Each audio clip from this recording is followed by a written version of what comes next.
Обаятельные и улыбчивые сотрудницы ЗАГСа могут из любого рядового мероприятия сделать настоящий праздник, чего уж говорить о собственном юбилее. 70 лет назад это ведомство было основано в тогда еще рабочем поселке Сибай. Существует оно и поныне. Немногочисленный коллектив, состоящий всего-то из 4 человек, решил разделить радость юбилея с горожанами и со своими коллегами из районных отделов. Прекрасное здание, потому что, вот, например, в городе Учелахе, в Чилинском районе у нас вот такого большого красивого здания нету. То есть нашим коллегам повезло больше. Мы завидуем вам. Дело в том, что мы очень сплоченно работаем со всеми отделами ЗАГСа. У нас работа такая, что нам приходится на дню по несколько раз даже созваниваться, по скайпу разговаривать. А Игуля Оксановна, она сама по себе очень открытый человек. И доброжелательный, грамотный, главное. Основными гостями торжественного мероприятия стали юбиляры супружеской жизни.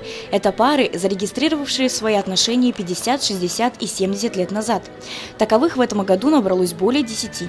Им были вручены поздравительные адреса и памятные подарки от имени главы республики. Живем, всяко бывало, и ругаемся, и так, вот всегда вместе, хоть куда. Дети маленькие были, на турбазу поедем вместе, и с работы, и так, везде вместе, везде вместе. В саду работаем вместе, куда выезжаем вместе. Не знаю, поэтому... Главное, понимать друг друга надо. Не забыли в этот праздничный день и тысячных зарегистрированных детишек, которых сотрудники ЗАГСа чествуют уже на протяжении 5 лет. Множество приятных слов также прозвучало и от гостей мероприятия, с кем приходится сотрудничать коллективу в трудовых буднях. Своеобразные подарки к юбилею государственного учреждения преподнесли музыкальные и танцевальные коллективы города.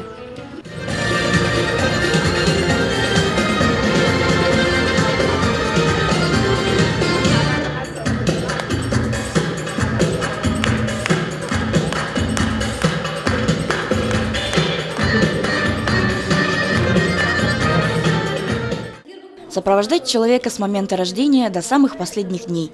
Такая уж работа у сотрудников ЗАГСа, а значит, в будущем они отметят еще не один юбилей на радость всем сибайцам. Евдокия Титаренко, Елена Афанасьева, Радмир Сингулов, Гульгина Раскильдина, телекомпания СТВ.